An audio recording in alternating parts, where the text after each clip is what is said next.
Adept. Yes. Thank you for checking in on me. I was just about to come and find you. Indeed. I have finally finished up the last of the paperwork. Just making sure we have everything in order before we leave.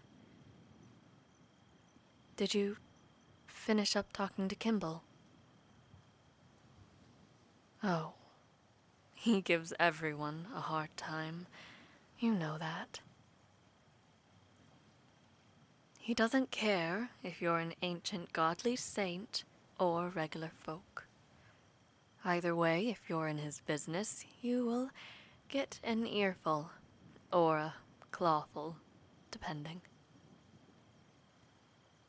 He is a rather feisty fellow. I think he likes you well enough now, though. Tough love, you know. Well, I think he must have had his own suspicions. You helped to confirm them. Despite the war, postal services had to remain in operation, so to have such sudden delays, damages, and post unaccounted for, well, it did seem rather strange, didn't it? But your promises have been made true, and the postal routes are secure now. Another ally made. No. He doesn't exactly enjoy opening up to people, but he better get used to it. He is to remain in contact, a friend to the crowns of Morena. I have worked too hard to restructure the operations of this place. It will be smoother, I hope. Besides, now that he has more allies in high places, his loyalty is now tied into the web. It's not exactly easy opening up routes with the Alanis, and contact will be more frequent from here on out, since they will handle a majority of route surveillance. But you managed to do it, and Kimball better be forever grateful for such an opportunity. To think you convinced the Caelius Alanis to listen to you. It's a good thing you know a bit about pride. You tapped right into his. It was clever. Really. You remembered Aurea Redamnos. Funny how even I forgot for a moment. Lord Falco trying to push her onto Caelius after your father rejected her. It was an act of humiliation, and the Alanis are far too prideful to let the Falcos do such a thing without a grudge. Getting the upper hand on the Falcos with this deal really killed two birds with one stone. No pun intended. If the Alanis wanted to get back at Falco and spit in their faces, this would be it. No more relying on Falco for supplies and food. Kimball Malivora will take care of that for us. Once that traitorous Elder Council hears of it, well, the Aves clan will be shaken up.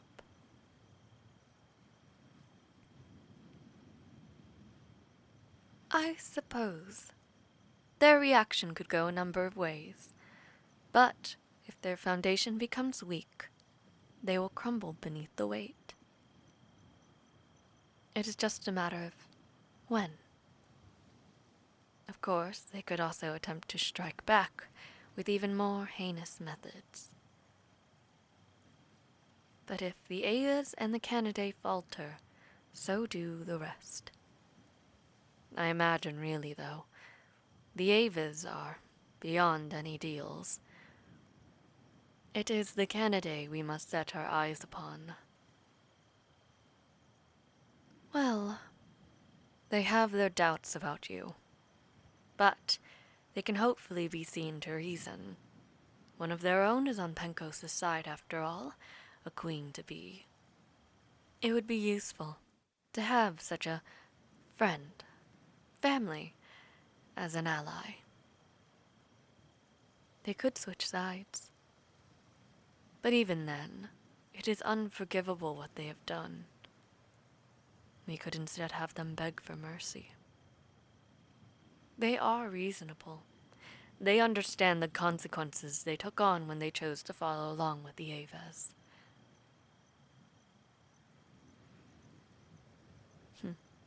A deal will be struck, and I will make sure of it. They will accept their punishment. Yes, I am confident. Well, I've heard some interesting news that makes our next steps much clearer.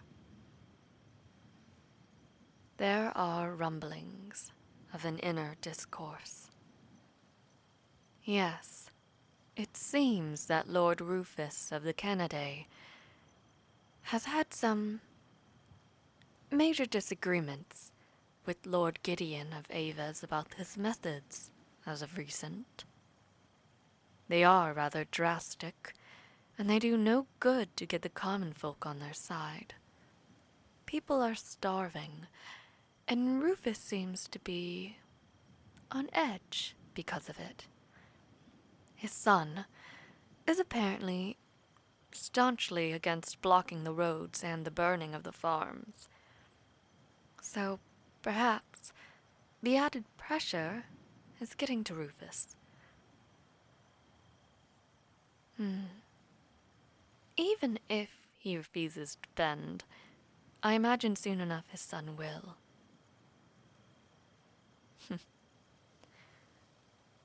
If Gideon manages to somehow steal power from you, I can only imagine it will crumble quickly, unbeloved and a tyrant. Besides, if Falco so easily swindled and betrayed your stepmother without a second thought, who's to say he won't just stomp the other clans into the ground? Will he even care for his allies once he has the royal seal in hand? So, we poison the well. Draw up paranoia. Make them stumble. Perhaps draw him out for a private hearing. Rufus is stubborn, but not as delusional as Gideon is. Better yet, Rufus's son, Rowan. He is still young and tender. His ears will be more willing to listen than his father, and he might just be able to influence Rufus to finally turn against Gideon. Yes, Rowan is Rufus's greatest weakness. We'll need to use that. Gods, no. You think that I am that diabolical? I will indeed use his son as a playing piece, but I would not hold him against his will in exchange for Rufus's loyalty. That isn't loyalty, is it? Just fear. Maybe I am that diabolical.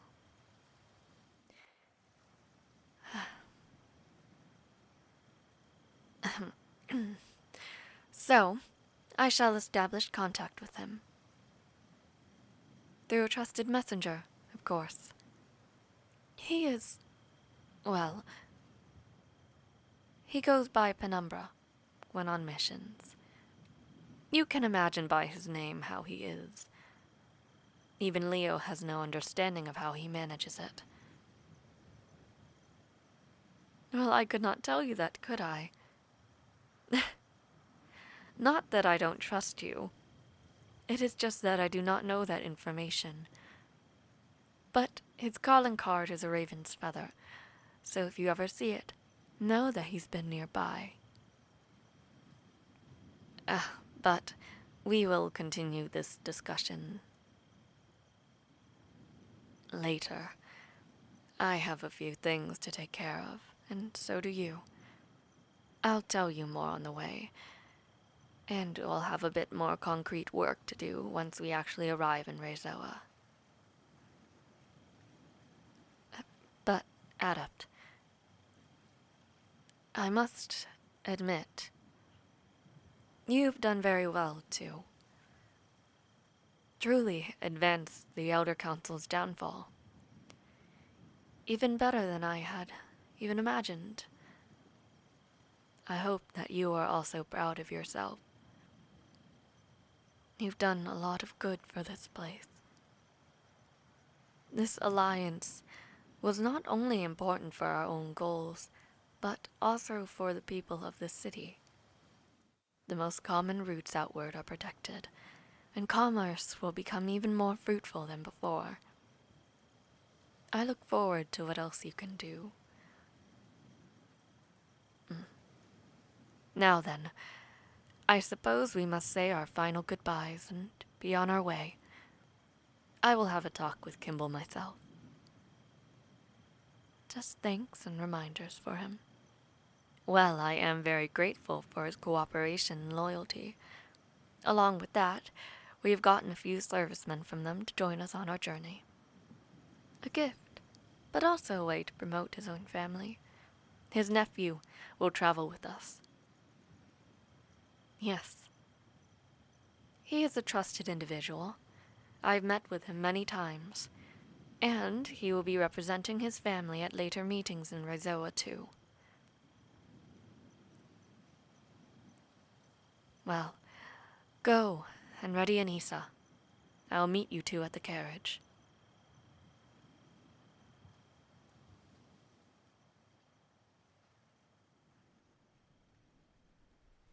Yes, do take care, Kimball. And remember to... Yes, I will shut up. See you sometime soon. We will take good care of Kane. Promise. We shall be off now. Ready the barrier.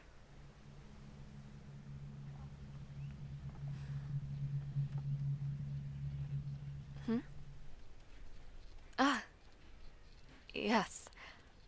I suppose I did not explain this before to you, did I, Anissa?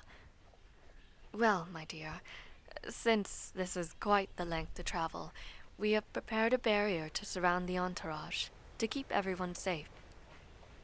It is a mix of both light and dark magic. Oh, yes, an illusion to keep sound from seeping out, and to prevent our presence from being known. You are quite the curious one, aren't you? Anissa, well, surely you've heard of the academies of Singuis and Vinmoke, yes? Well, Adept, perhaps it would be advisable to have her get some schooling. Not immediately, but in the near future. It is just a suggestion, but I'm sure that such a bright child will easily get in. Wouldn't that be exciting? But as I was saying, the barrier is just a precaution.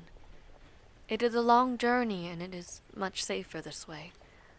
Rest assured that your brother and I would do everything in our power to keep you safe. Well, of course. You may as well be the most important person here. Wouldn't you agree, Adept? Now, Anissa, it is quite early in the morning. Why don't you catch up on some sleep? Well, I did catch that yawn earlier. Carriage rides always made me sleepy when I was young, too. I will wake you for meal times. Well, Adept, move over here so that she may lay out. Otherwise, she might smack her head against the door. There. Rest your eyes at the very least. It is a long journey.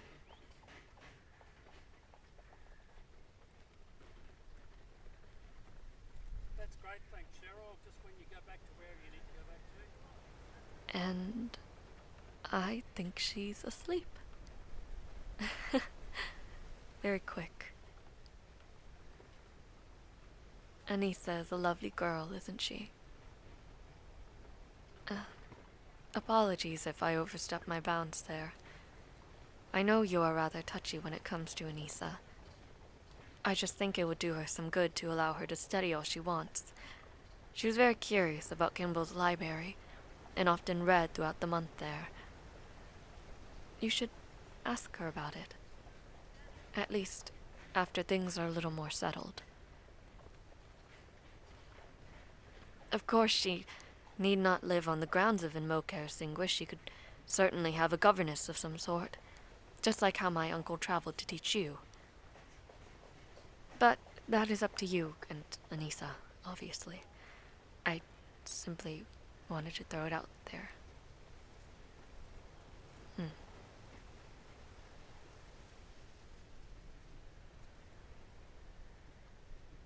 So as to... sorry. You go.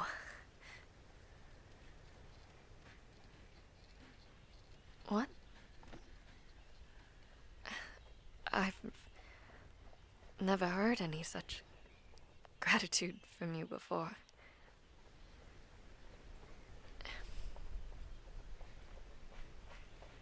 It is unneeded.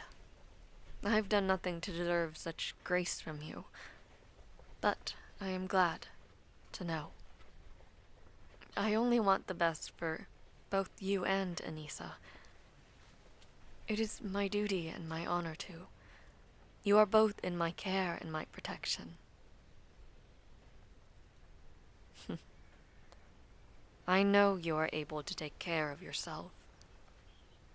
You are more than capable, but there are still some things I must protect the both of you from first. That has always been my goal. No matter how flawed I've been.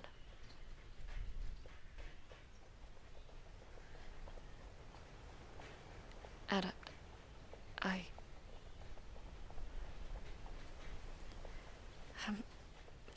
I must talk to you about our plans for Rizoa. Yes. As you know, the southern solstice approaches within a few days. It has been years since any large celebration has been thrown. Rizoa has mostly cleaned up, and I believe your people are ready and safe to continue the tradition. We have secured the city from any undead, and there are still plenty of soldiers patrolling to ensure the safety of your citizens. We will soon remove them, but it is still necessary while the Elder Council is still at large. I assume that you are more than familiar with the customs. It will be a calming sight to see that a prince is still alive to honor them. Rise with your people as the sun ascends from the horizon, lead the second harvest, and throw a great feast. We have slowly been planning the event with the church, and Atlas will be there as a representative to lead the lighting of the 10 fires in the evening. Those are our main events. A few details need to be ironed out, but for the most part, your duty lies in properly leading the events. You are just as much a political leader as you are a spiritual one. You just need to stand strong and unify your people with the sun at your back. You too have risen from the depths of despair and will lead your people toward a world full of light. I believe in you. Actually, I have a question about Southern Solstice. Though we do celebrate it in Pencoast, our traditions are obviously a little different from yours. For one thing, we do not, well, have the tossing of the tigers tradition.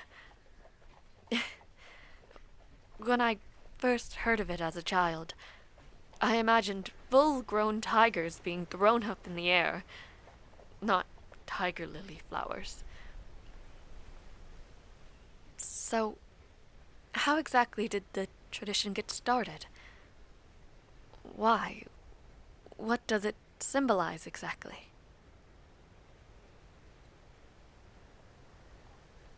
Oh, well, of course. I've heard of the 10 Years' War. Oh, it does sound rather familiar.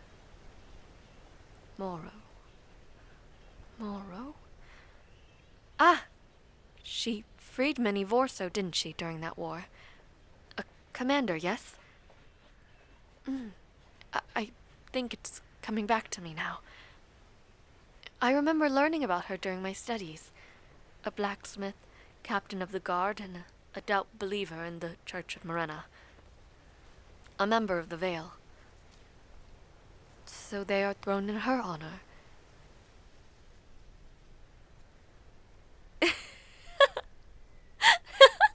Is that so? so oh, sorry. I did not wake her, did I? I didn't realize it would be from such a silly little thing.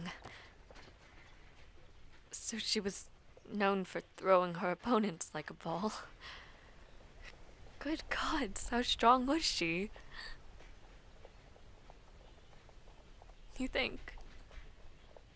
Well, from what I've heard, you were pretty strong too. Oh, you need not demonstrate that strength to me. I have heard plenty of stories. But that does make more sense to me now.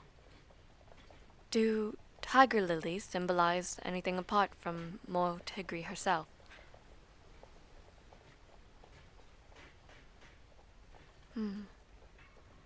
It is a beautiful flower, and I suppose with an even more beautiful meaning to it. Passion, protection, and guidance from the spirits.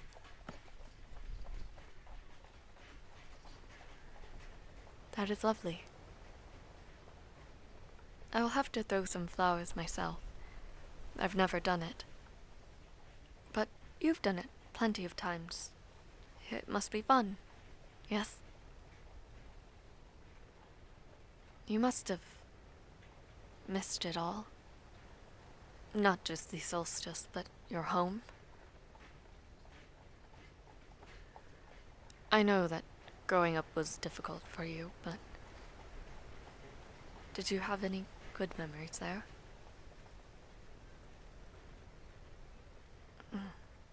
Well, of course. I'm sure Anissa has always been your hope and joy. And if she was the only one to truly care for you, then... But what about your mother? I know she was a positive influence in your life too, right? I'm sorry to hear of her passing. Even so, despite all that time, the death of a loved one cuts deep. I can only imagine how much it hurt. I see. I suppose home wasn't quite home for a long while. It must have felt incredibly lonely, at least till you had Anissa. I wish someone could have been there for you. But now there's no one left who can harm you like that. Theron and Miro are gone. They no longer inhabit the palace. It is safe. You are safe from them. You can start anew and find people who will love and care for you. The way it should have always been. Have hope, Adept. Even if it feels incredibly daunting. Remember that you have yourself, and that you are more than capable of carrying yourself across harsh waters. You just have to trust yourself.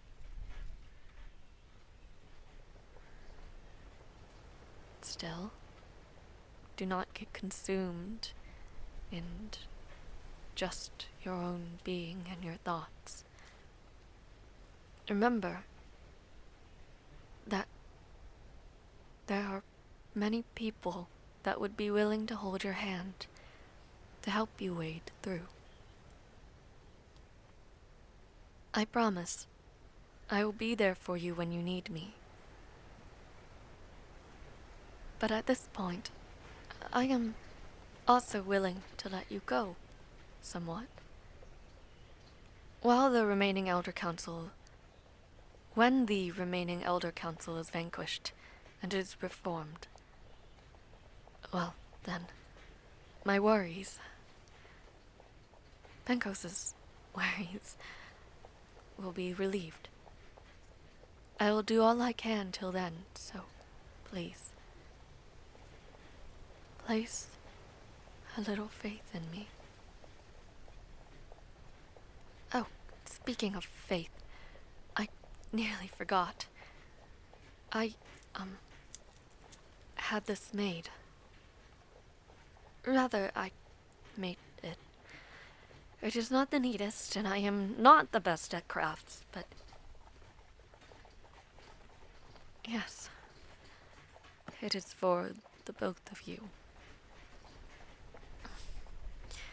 Braided cord with a fjord lotus, one of the chosen flowers, meaning purity, commitment, optimism, resilience, and rebirth. An element for each of the gods of the new realm. I had studied some of your traditions during my travels here, and the braided cord I know is a traditional craft for the people of Clarus, and I visited a local church and had it blessed. For both your safety and happiness. It is a small and silly gift from me. A symbol of gratitude for your continued tolerance and patience. If you would have it, I would be most happy. But if not, then Oh? Yes, I would... If you would have it, your wrist, then.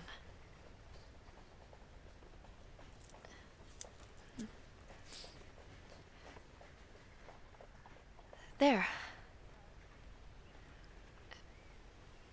I suppose you're right. I was and had always been rather skeptical, so it sounds out of character.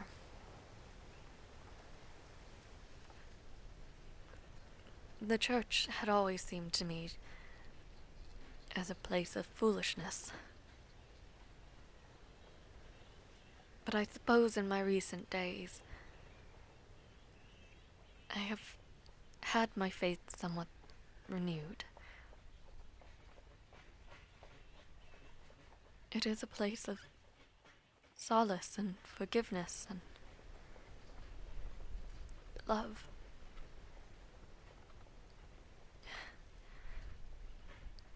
If my younger self could look at me now, she'd be calling me a half-wit. And, well, I had a few kind chats with the people there and had these items blessed. And hopefully my intentions will give powers to my prayers.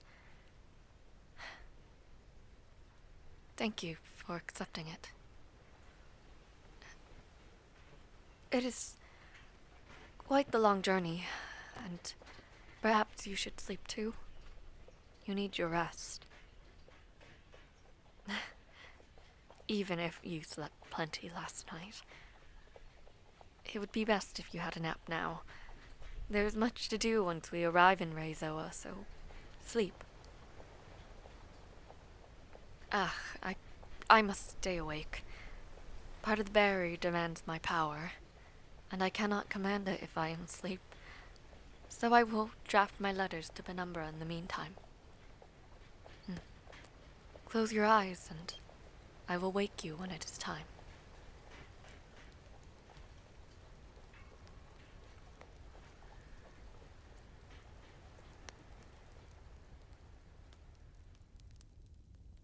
The daylight fell into darkness, and Adept, Anissa, and I were welcomed into the city's walls.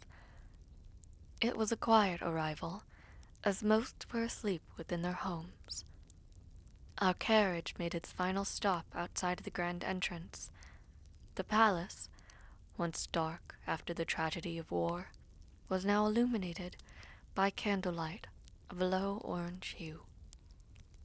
Servants lined the steps, ushering in their rightful prince and princess. It seemed that the sight of his former home perturbed him in some way.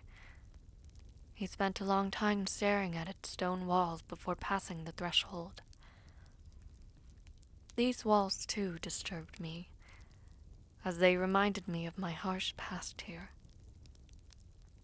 Despite being rather weary from the steady supply of magic that had streamed out from me during the day, sleep still did not grace me.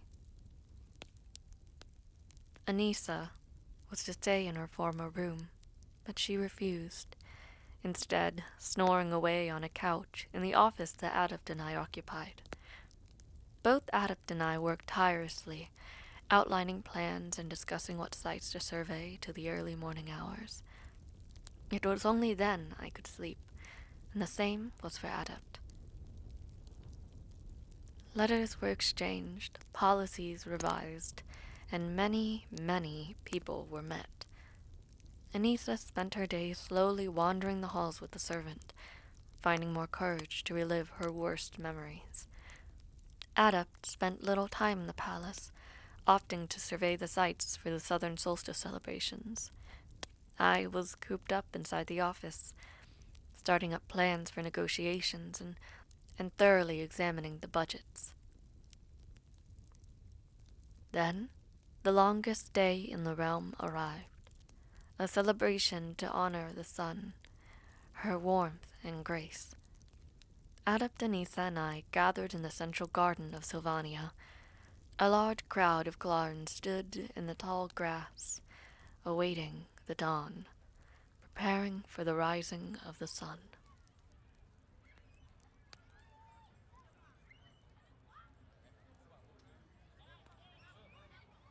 Everything is prepared. Yes, I have made sure.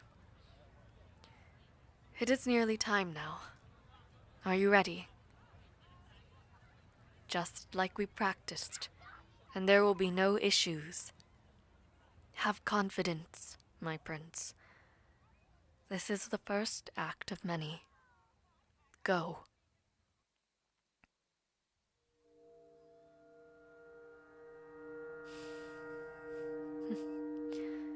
Indeed, Anissa. What a wondrous moment. It is a sight to behold. Let us kneel, little one.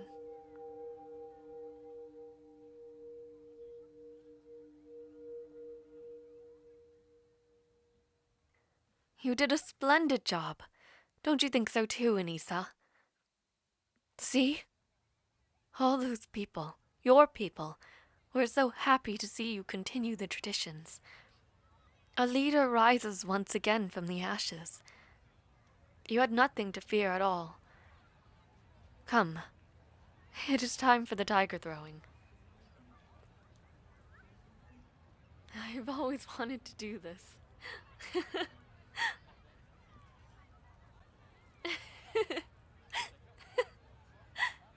It is beautiful.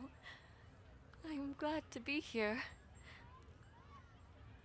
celebrating with the both of you. There is so much progress to be made. What? Protect your prince and princess! Soldiers, mages at the ready! The area should have been made secure. Damn it! On a day like this. Cannot be.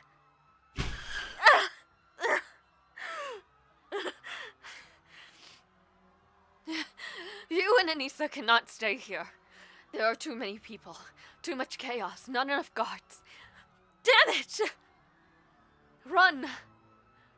I am the most powerful mage here. Do this one last thing for me. Take her and run. They are aiming for you. To safety. If you do not listen to me, I will curse you for the rest of your life. The barrier around you two will last for long as I live and as I will it. Run! Now! Kane! There are 5 archers hidden amongst the tree line. My mages will take care of them. You must lead the guard. Secure the perimeter. Prevent the people from trampling one another. The prince and princess are due north. Ensure that they get to safety. One of your swords, if you will.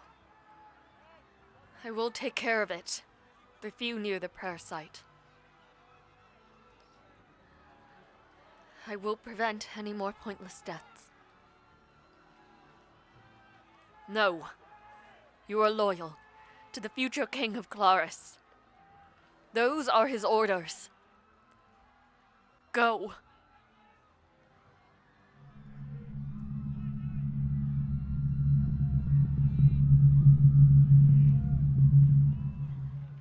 Pound the walls as much as you wish. You cannot escape. You are alone here. The prince is nowhere to be seen, and you have failed your vile attempts. Scum of Aves. You dare threaten the life of your rightful prince. I have come as vengeance. Kill me, and this sorrowful dream ends. It was already crumbling, and now you have only damned the Aves clan. Death is becoming of both of us. Go ahead. Do your worst. The world shall see it.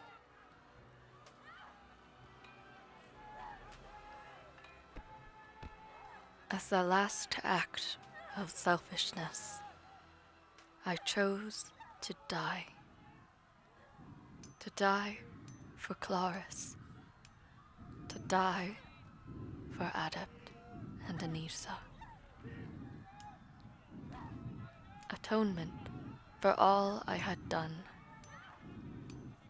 For the blood of my friend. For the deaths that followed in my wake.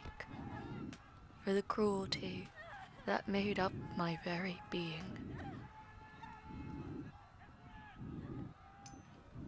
Perhaps, by the time it was all over, the people would be brought to safety. I would weaken the traitors at the very least, leave them incapacitated. Likely, I would succumb to my wounds.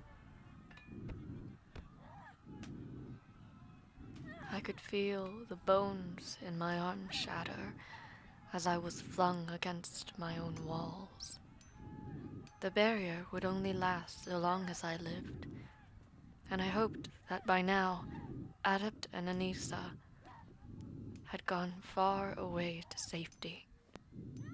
I hoped that he would be a kind, fair, and smart king.